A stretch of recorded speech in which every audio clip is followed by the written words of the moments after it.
Hello, my beautiful friends. Welcome back. If you are just joining me and this is your first video you're ever watching, hello, I'm Nicole. I'm a psychic medium and channel.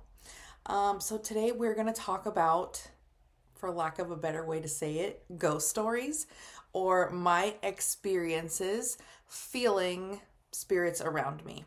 So I have been feeling spirits and connecting with the unseen since I was a little kid.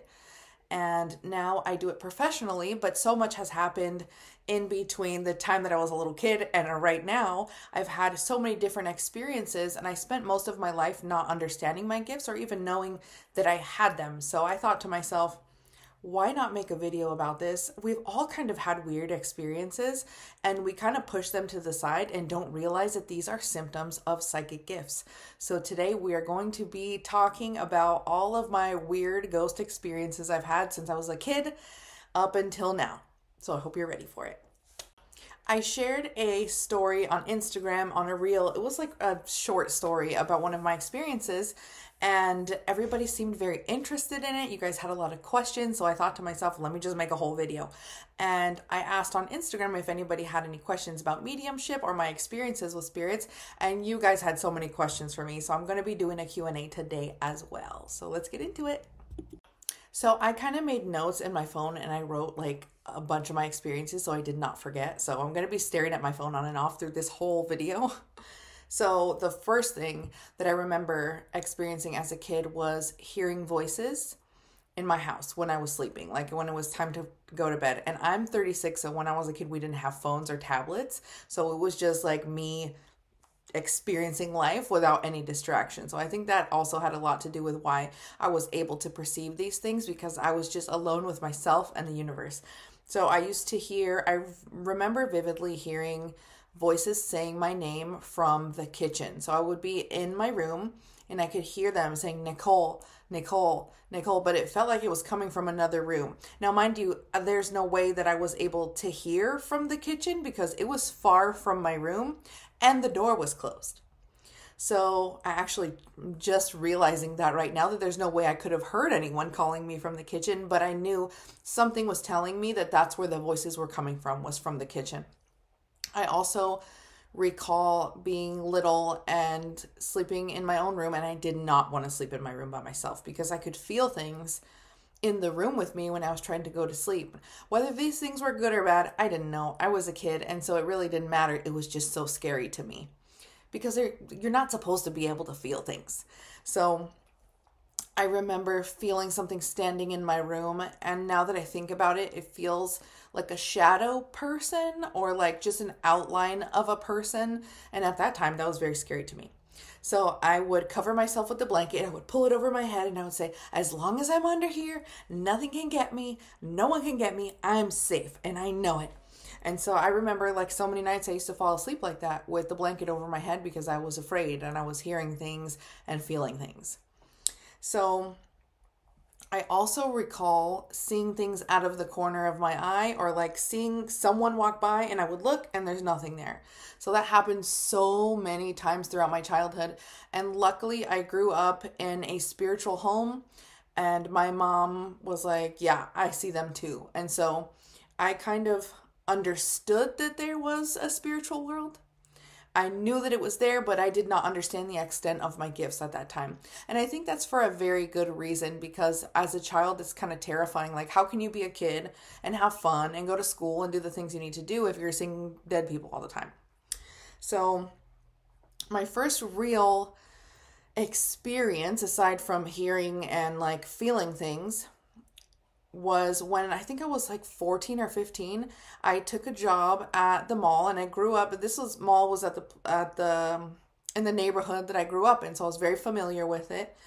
And so I'm working at a shoe store, and one day they're telling me, you got to take out the trash. I had done this before so many times, and so it was a giant trash can, so I'm dragging the trash can.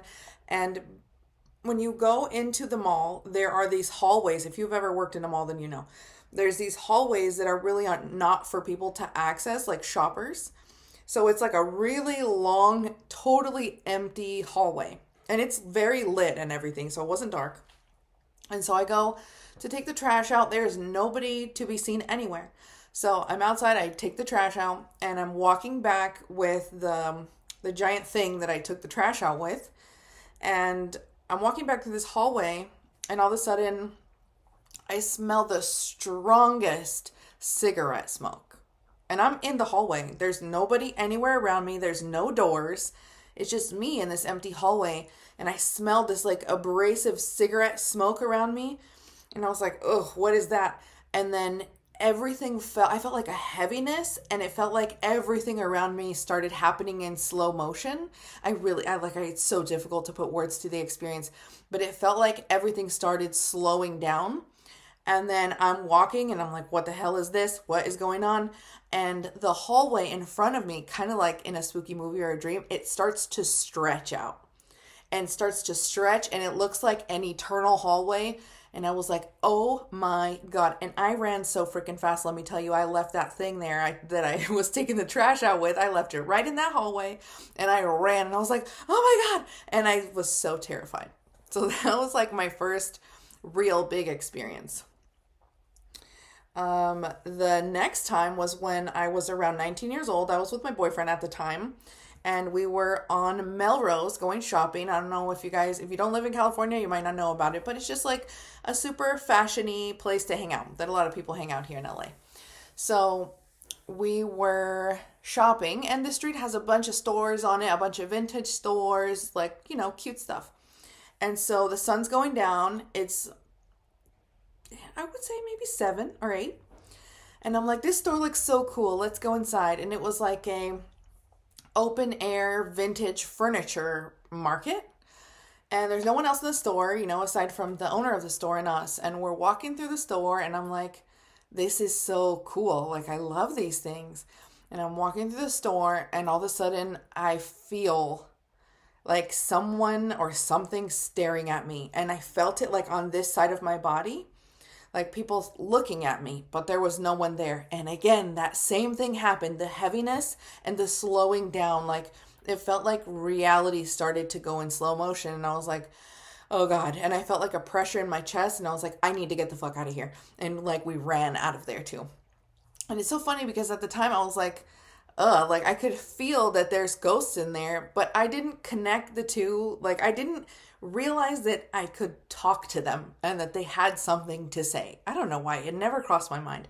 To be fair, I was a child, and I was just being a crazy kid at that time. I wasn't really concerned with spirituality. I was just trying to find myself. So it really wasn't even in my head.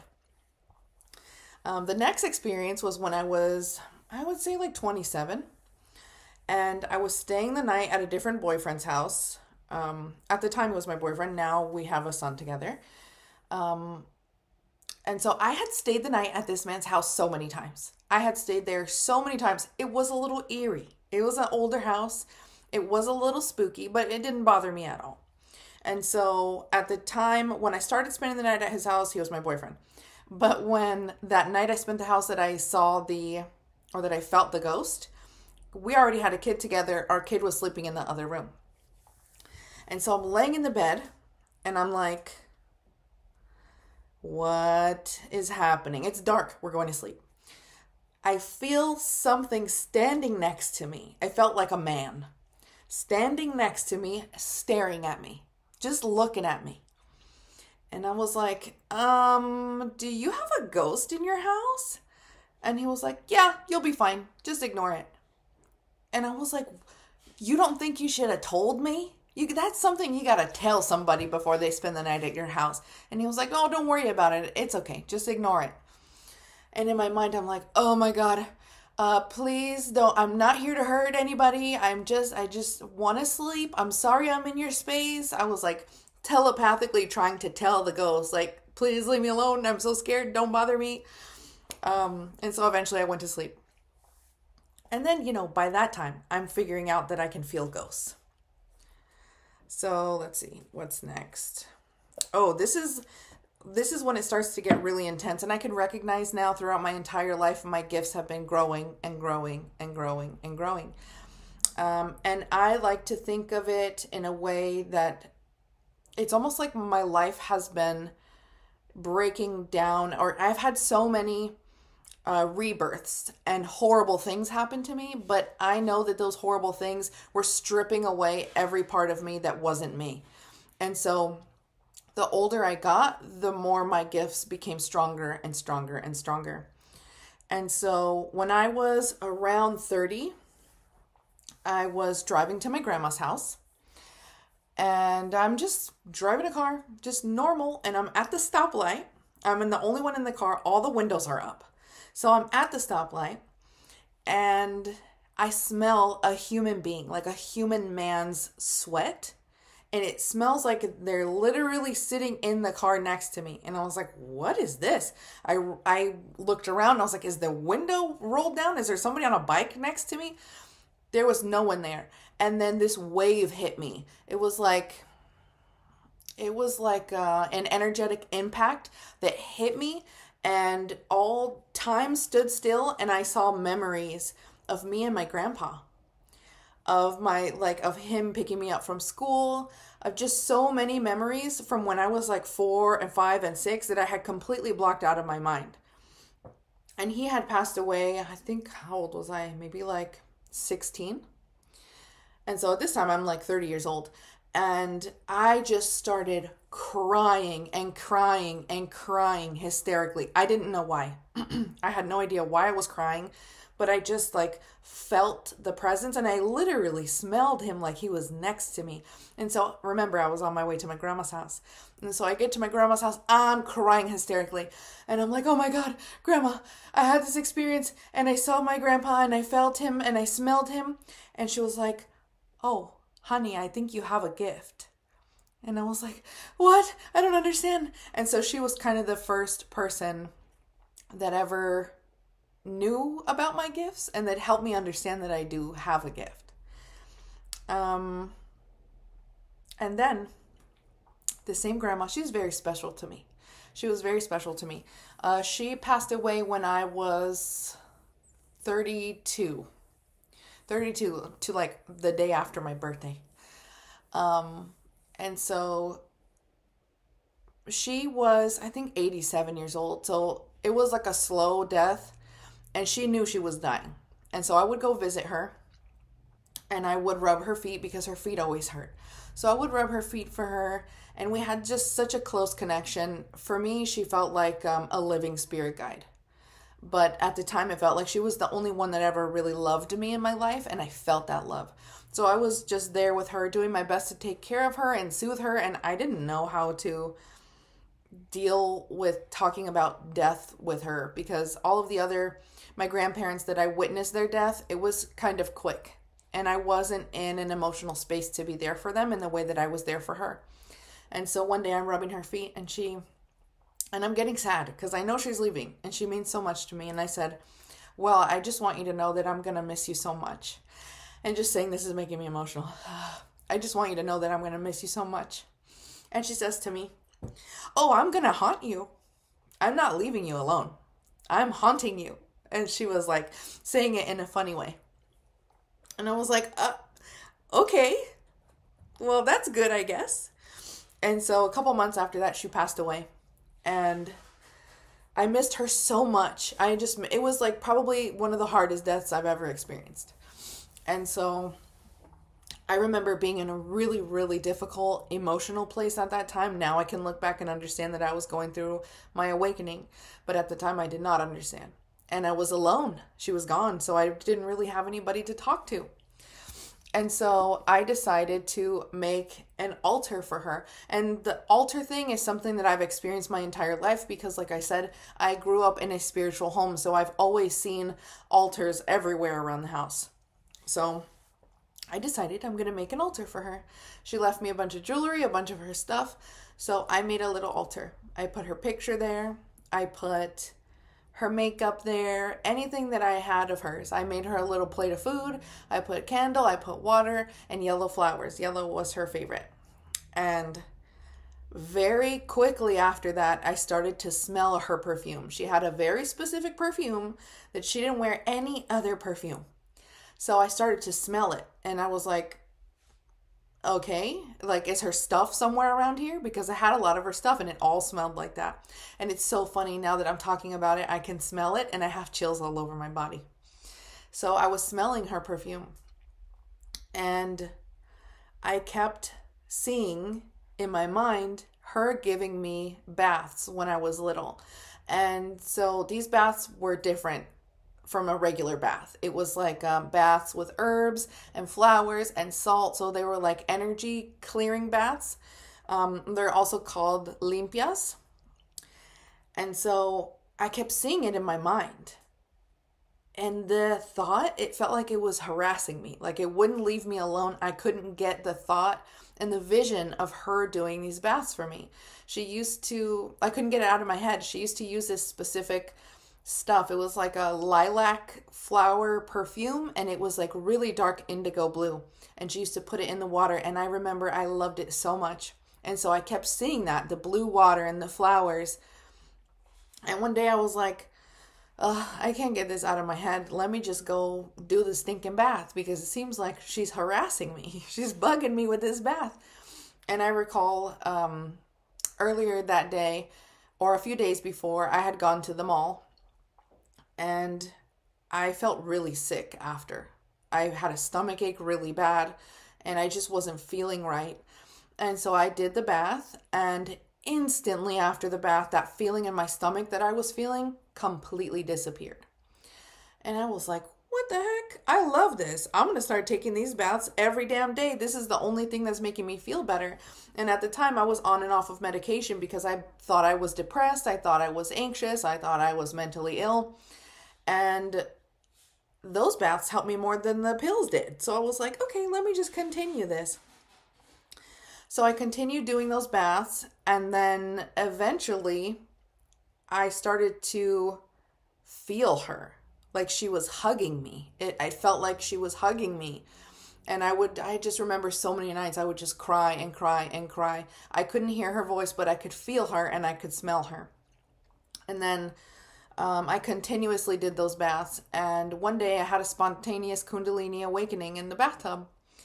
And that's when all of this stuff came online. So like I said, I've been experiencing it on and off a little bit here and there, like a fraction of what I'm really capable of. I've been experiencing that my entire life. And then I went through this awakening experience and it was like the floodgates were opened and then I could see spirits, I could hear spirits, and they was like talking to a person next to me. So it was like very traumatic at the time because I had no idea what was happening. I didn't know, like I didn't have anyone to talk to about it. So it was very scary for me. And at the same time, it was the most beautiful thing that I had ever experienced in my life. So now we're at the point where I can perceive dead people, but I had only ever perceived my dead people. So my relatives that had passed, because they would come to me usually when I was in the bath and they would talk to me and they would help me heal and they would teach me about myself and about my lineage. And so one day eventually my spirit guides were like, okay, we're happy that you're healing, but you have to help other people now. And I said, well, what do you mean? How? And they said, I don't know, figure it out, go help people. And I was like, okay. So I felt at the time very drawn to tarot cards. I had no idea that I could feel people's emotions. I didn't know yet. So I was very drawn to tarot cards. So I started doing tarot card readings. And one day this man, it was during COVID. So all of my readings were over the phone. They were via text, a lot of them at first. And so this man came to me for a reading. And I'm reading the cards for him. And I feel a woman floating next to me. It almost looked like an angel because she was up here and she was floating.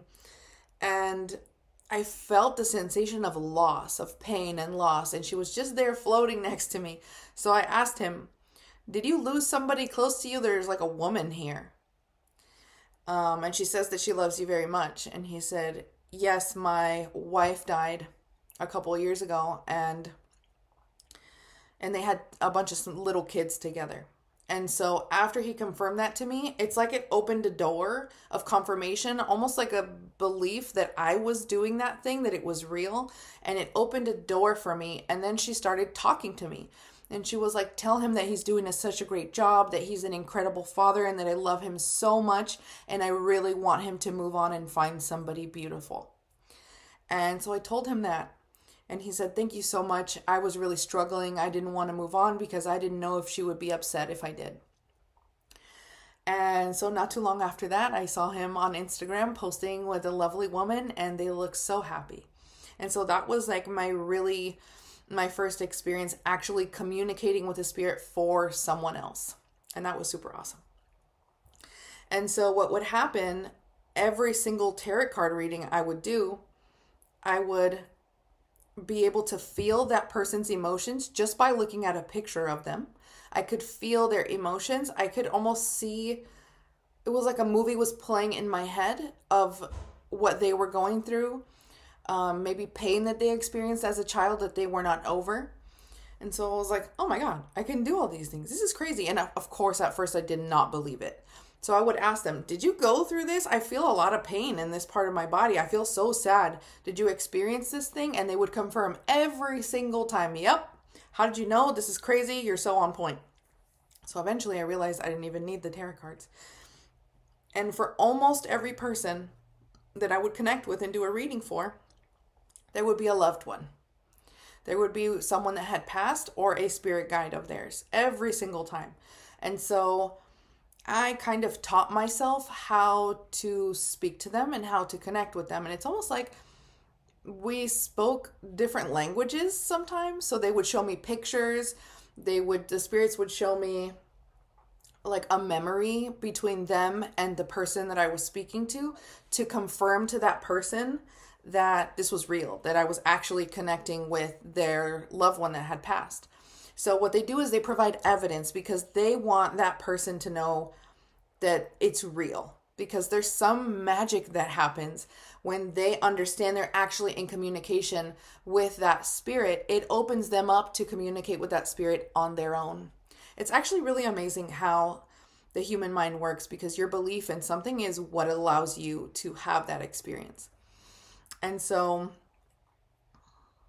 okay, I will give you my next experience. This one is actually pretty crazy. Not too long ago, I have a very good friend that I met on Instagram, and he also lives in LA, and he asked me, he shared with me that his cousin has a ghost in his house, and it's been kind of terrorizing everybody. And they called a priest, they did everything that they could do, and the ghost won't leave the house. And so I was like, what do you mean? You think I can do that? I had never done that before. Actually gone to a place and tried to get a ghost out of a house. And so I was like, I don't know. Give me some time. I need to think about it, because honestly, I was a little freaked out. And a month passed by, and he was like, they're really struggling. Please, I know you can do it. I believe in you. And I was like, fuck it. I'll try, but I can't promise anything. And if I can't do it, I don't want your money. And so I go there. And the moment I walk in the house, I feel that same slow motion, really heavy, dense energy. And I walk around the house and I'm like, let's sit here. The place where I asked to sit was right outside of the room that the man had died in, that was the spirit in the house. And so I'm sitting down. I sit down and my whole body starts shaking. I start shaking and trembling, and it feels like I'm having a panic attack. That's what it feels like to me when I connect with spirits, especially ones that are sad or unhappy, because it's a lot of energy, and I feel all of that. I feel my own energy and their energy. So I have my friend, his girlfriend, and his cousin, and we're all sitting at this table, and we all sit down, and then a voice says, tell her to pull a chair out for me. And I was like, oh, okay, we have our ghost. And I said, pull the chair out for him. And she was like, okay. So she pulled the chair out, and he starts talking to me, and he's sad and he's crying.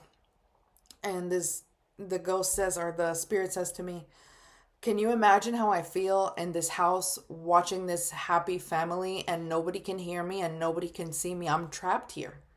I'm just trying to get your attention. I'm alone and I'm sad and I'm in pain. And so I expressed all of that to her. And he basically just told me that he trapped himself there, and not on purpose, but because he believed he was a bad person. He would drink a lot. His family kind of disowned him. And so he felt very unloved, unworthy, and just very unhappy and alone. And so he said because of his belief that he didn't deserve to cross over and go to heaven or go to the afterlife, his belief that he didn't deserve that is what was trapping him there. And so I went and laid down in the room that he passed in. And I told him that he could use my body to cross over. And this is something that I think I had done before, and that's why I knew I could do it again.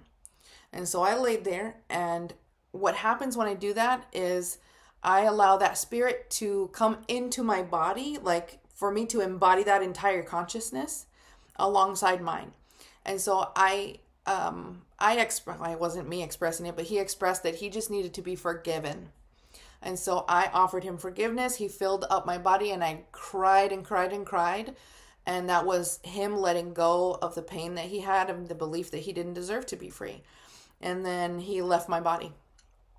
And after that, since then, there has been no weird stuff going on in that house. So I didn't even know I could do that. And that day I learned that when we cross over, there is nobody there at the gates. You know, the gates, they tell you that they're not going to let you in. You're not going to get into heaven. The only one that determines where you go after you pass is you. And it's so funny because as human beings, we are the only ones that block our blessings because of what we believe to be true about ourselves. And the same is true when we enter into the afterlife. So we have to have a very clear conscience. We have to, I call it getting right with yourself. You have to live every day like it's your last day. And clear everything up now. Clear it up. Say sorry. Talk to the person you wish you would have talked to. Say the things you wish you would have said. Do all the things you wish you would have done. Because that allows you just a smooth and beautiful ride into the afterlife that is beautiful. And I feel like we all deserve that. So those are just some pretty cool experiences. I have had very many amazing experiences. And usually when spirits come through, they have a beautiful message for the person that I'm talking to. Sometimes they have instructions. Sometimes they have guidance.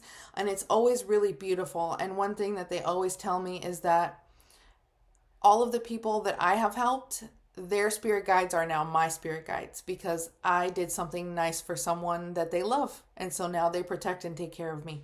And I thought that was really, really special. What a beautiful, special thing. So if you feel like you might be a medium, which I'm sure a lot of you watching this can resonate with a lot of my experiences, and that's why I wanted to make this video. It is lonely doing this alone. It is confusing if you're alone. I have kind of been through it, and I'm here to help you through it. I have workshops. I have individual readings. I'm happy to help you navigate your experience. You can find me on Instagram. I will post all of the information in the description of this video or episode, wherever you're watching it. Know that you're not alone in this, like I said. And it's beautiful. It can be spooky. It can be weird and a little scary if you don't know what's happening. But it's important for you to know that you have power. You are a very powerful being, and that's why you're able to do these types of things in the first place. And you have free will. So if you feel like ghosts are bothering you, just tell them, hey guys, go away and leave me alone. You're not allowed to be here. You can't talk to me unless I want to talk. And they have to leave. So that's probably the most important tip that I could possibly ever give you. That and start taking energy cleansing baths every day if you can, because doing that has absolutely changed my life. Okay, now it's time for some Q&A. So the first question is, does a spirit ever wake you up when you are sleeping? So this has happened to me. I don't think it wasn't a spirit, right? So it was my kid. More than once, the energy of my children has woken me up. So my daughter was at her dad's house, and she, I don't remember when it was, but she was, I guess, having a stomach ache, and she did not feel good. And so in the middle of the night, I heard her call my name. I heard her say, "Mommy, Mommy." And I woke up and I was like, that's so weird. She wasn't even with me. There's no way that I could have heard her voice. And so I was like, something's going on. And so usually I sleep with my phone on airplane mode. So I turned off the airplane mode in case she needed to call me. I felt like she needed me for something. And then I woke up in the morning and she sends me a text and she says, "Mom, my stomach was hurting so bad last night. I wanted to call you, but I didn't want to wake you up." And I was like, well, you did anyways, so next time just call me. And I told her I am very open with my kids about my experiences, because if I'm their mom, then there's a very, very high chance that they are like me, and I don't want them to think that they have to hide their gifts or hide what's happening to them. So I'm very open with them. My great grandma actually had gifts like mine and was a practicing healer in Cuba. So I know that this thing is a generational thing. So I'm very open and honest with them. And I have also had other experiences where when I'm sleeping, let's say I wake up, I'm tossing and turning, or, I wake up to go pee, I can feel someone standing in the room with me. Kind of like I said in the previous, the earlier part of my video, when I was little, I used to see people standing in the room or feel them standing in the room. And so I still feel that sometimes now, but I'm not scared of them because I know that they can't hurt me. I've never met a ghost that was mean. So, but I do, because sometimes I don't like that. Sometimes I don't want to feel like there's somebody standing in my room with me while I'm sleeping. I just want to sleep. So there are times where I'm like, hey, listen, I love you guys, but I never want to feel someone standing in my room with me. And since I said that, it never happens anymore. So do not underestimate your power just by saying what you want and don't want. Next question. How do I differentiate if I'm talking to a spirit or myself during meditation? For me, it's how I feel. There is a very palpable sensation that I can feel. My whole perception shifts. My body, sometimes it feels heavy, depending on the type of spirit or entity I'm communicating with. My body can feel heavy or it can feel very light. I usually get chills all over my body, or I have the sensation that's on the back of my neck and the top of my shoulders. It feels like, when you're about to get the chills, but it's not completely chills. It's like an energy sensation. I feel that a lot as well. Let's see, next question. What is the simplest and easiest way to tap into the other side? Self-awareness. Observing the self all the time, observing the feelings, observing the sensations in the body, and meditating. Also, take energy cleansing baths every single day if this is something that you would like to do. Not only because you want to cleanse and purify your energy body, but it raises your vibration so much. And so your vibration is like a radio station. If you have a low vibration, the type of entities you're going to be communicating with are of a low vibration, and you never want to do that. It doesn't feel good. It's not a pleasant thing to communicate with low vibrational spirits. So being in the water is very helpful. I know you can recall a time where you were in the shower and you had like the best idea ever. It's because water acts like a communication medium for spirits. Think about it. Your entire body is made of water and you have a crystal antenna in your brain. So water is a very helpful space. So be in the water, listen to singing bowls. It's really important to purify your energy body. I'm definitely going to make a video about that soon. So keep a lookout for that. Okay, let's see.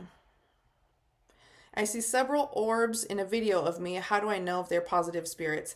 Usually orbs are like a light body. So I don't know if you've ever heard of a Merkaba, but it's two triangles. One is like this, one is like this. They intersect and then they spin and it looks like a ball. So when people are astral projecting, you are using your light body.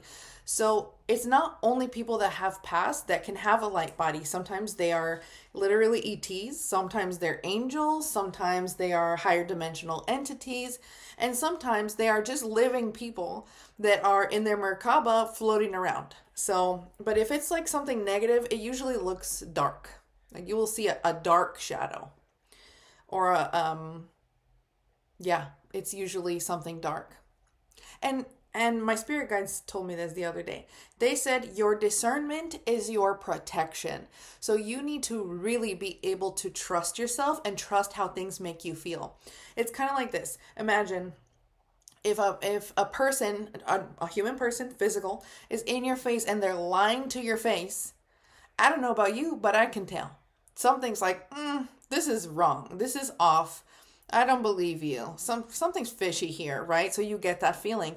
And you would get the same feeling if a disembodied spirit tried to lie to your face. It's the same. The only difference is there's no body, but you still perceive energy. It's all about the vibes.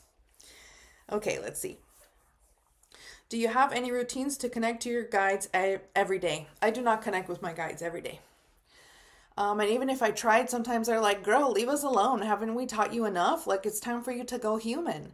At a certain point, it's very easy to become codependent on our guides. And they're not here to walk us through life. They're here to teach us how to walk ourselves through life. So if I'm really in distress and I really need their help, I will refresh their altar.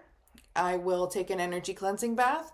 I will put music on. I will get myself 100% completely in the zone. I will spend time outside and I will just be very aware of my feelings. But that's not every day. And sometimes there's weeks that pass that I don't really talk to them because I don't really need to. They've taught me so much and I know what I'm doing now. Next question. Was it ever scary for you to speak with the dead? Like I said earlier in the video, it was scary to perceive things like that. And the scariest part was how it made me feel, I guess. Because I would feel weird things that didn't make sense. And they were out of nowhere because I couldn't physically see anything, but I could feel it. So I think at first the scary part was the feeling. But once I was able to see them and hear them and feel them, it was actually very beautiful. I love dead people. Like I said, I've never met a mean dead person. They're all very nice, very understanding, very remorseful. If they were ever mean in their life, they're usually like, oh my God, I'm sorry. I should have been better. There is a clarity that comes with being on the other side that we just don't have here. So no, I've never been afraid of them, but I have encountered negative entities, but those are never ghosts or spirits that have been human. There are like parasitic negative entities that exist. And my first time feeling one of those was pretty freaking terrifying. But after that, I realized that those things are scared of me. So I don't have to be scared of them. All they can do is really scare you. But if you're not scared, then they can't do anything to you. Like I said before, we are so powerful. We don't even understand. We don't even realize our power and just the power of our will. Okay, next question. I 100% know that I have these gifts, but I'm not sure how to trust myself, so I block it. Any tips? Yeah. Well, take the weight off of yourself, and why don't you ask the universe to help you trust yourself? Why don't you ask your higher self to help you trust yourself? Because it will put you in situations where you receive a message and then you see in real time, whatever it was, the information that you received, you see it happening in front of you. And it's really hard to deny reality reflecting back to you the messages that you receive from your guides or from spirit. So if you don't trust yourself, ask the universe to help you trust yourself, and it definitely will. And I will be completely honest with you. I've been doing this work for 4 years almost, and I think like a year and a half into it, I still didn't trust myself. My readings were so accurate. My sessions were phenomenal. Everybody left and they were like, oh my God, this is amazing. And there were still some days where I was like, is this real? Am I making this up? This is so fantastical. Like, this can't be real. And so it took me a year and a half into doing this professionally to stop doubting myself. And now I don't doubt myself anymore. But ask the universe, because it loves to reflect back to you what you need so that you can start trusting yourself. Next question. Can it be dangerous to call spirits? It can be dangerous if you don't know what you're doing. And I don't like the word dangerous because I don't feel like it's dangerous at all. But it can be not great for you if you don't know what you're doing, because I have had spirits that are not happy attached to me because they don't feel good and they're stuck and they're like, oh, please help me. They don't have anybody to talk to over there. So when they have someone to talk to, they're like, oh, please don't leave me. I want to keep talking to you.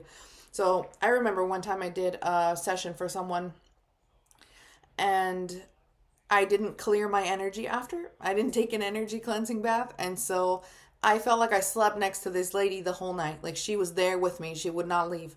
And the next day I took an energy cleansing bath and I asked her to leave and then she was gone. So is it dangerous? I don't think it's dangerous, but can it be uncomfortable if you don't know what you're doing and you don't know how to handle it? Definitely. Okay, next question.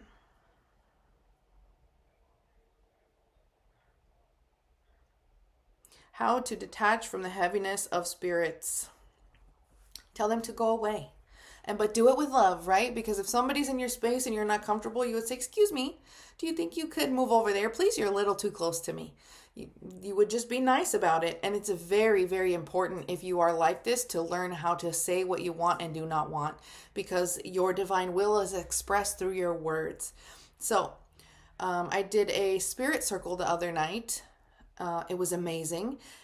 When I do spirit circles, I have a bunch of people attend and I have them ask their family members and spirit guides to come through, and then I connect with the spirit guides and then I figure out whose spirit guide I'm talking to, and it's all live on Zoom and it's so fun.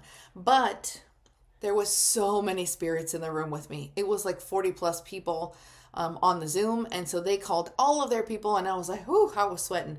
It was very intense for me. It was a lot at once, but it was good. It was beautiful.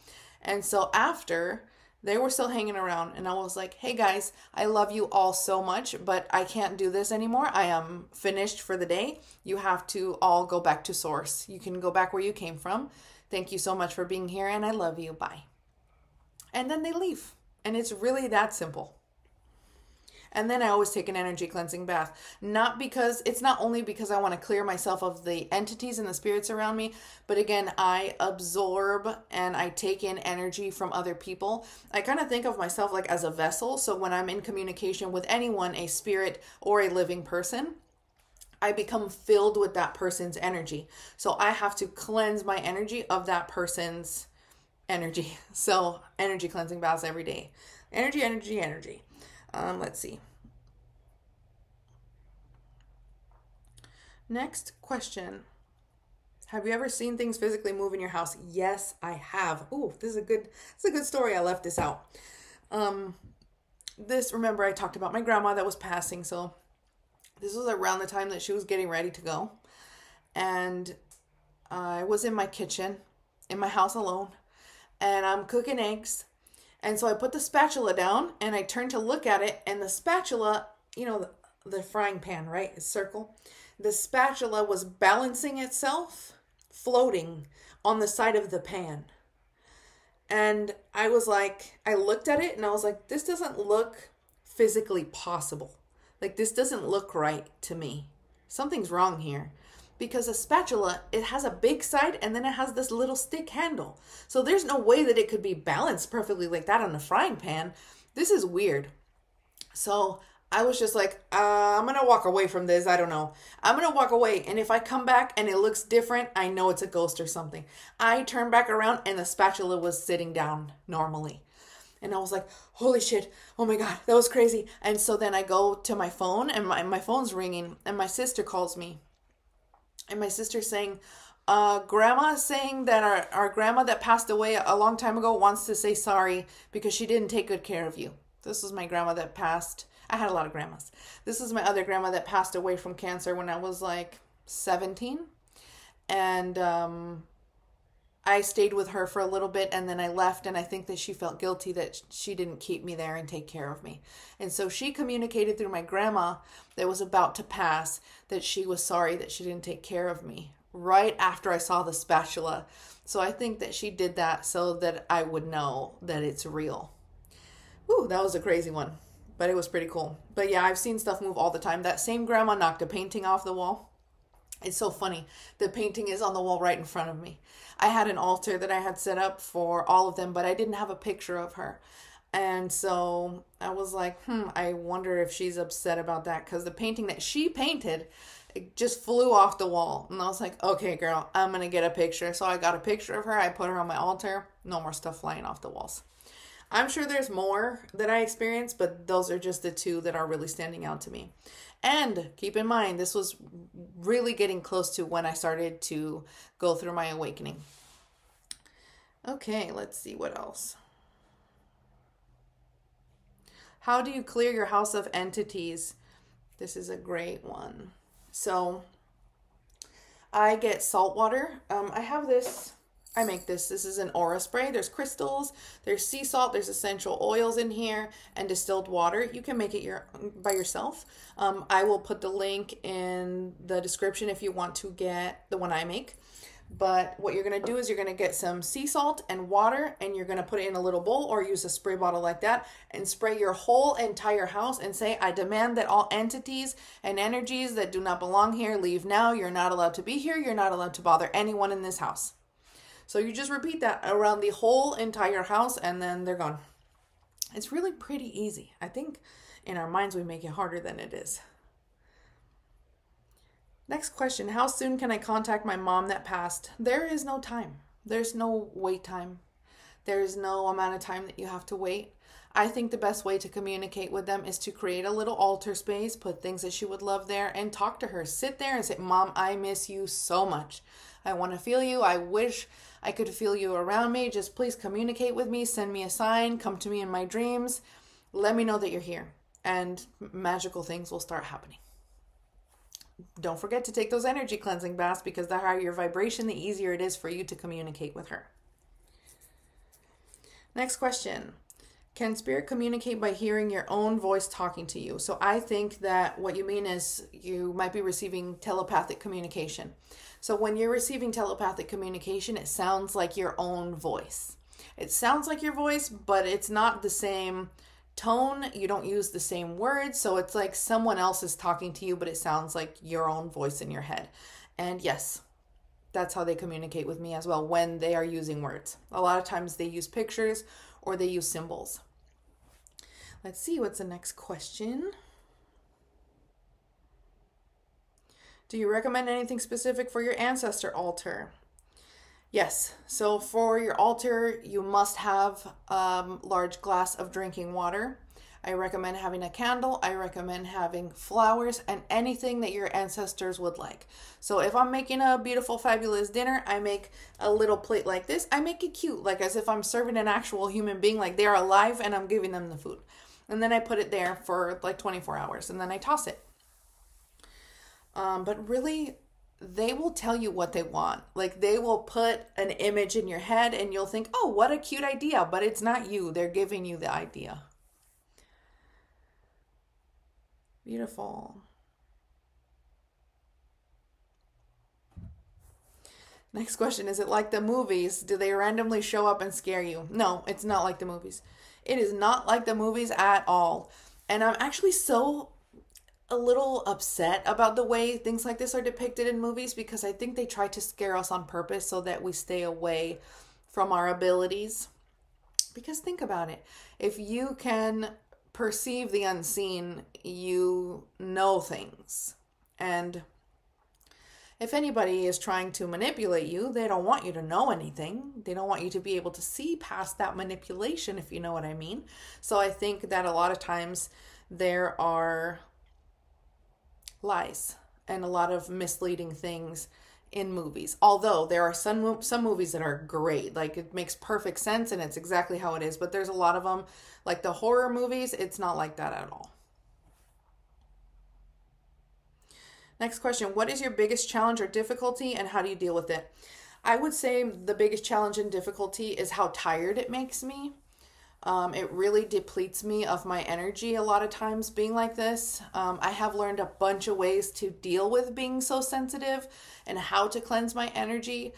The other thing that has been very difficult is feeling the emotions of others and not understanding what is mine and what's theirs. Like I said, my entire life I thought I was anxious and depressed and mentally ill, but the whole time I was just feeling energy that didn't belong to me, and it was so much energy that I was like spiraling all the time because I was feeling emotions of, 100 people that I'm in the room with. I'm shaking, I'm sweating, and I didn't understand. I thought I had like a panic disorder.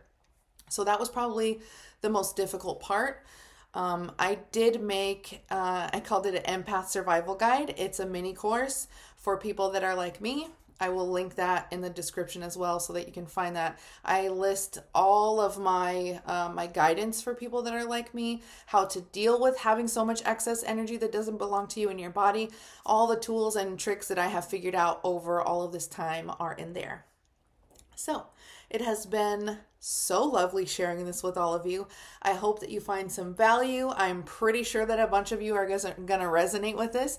So if you do, feel free to reach out to me on Instagram. I will put my Instagram link in the description as well. I love you all so much, and I will see you next time.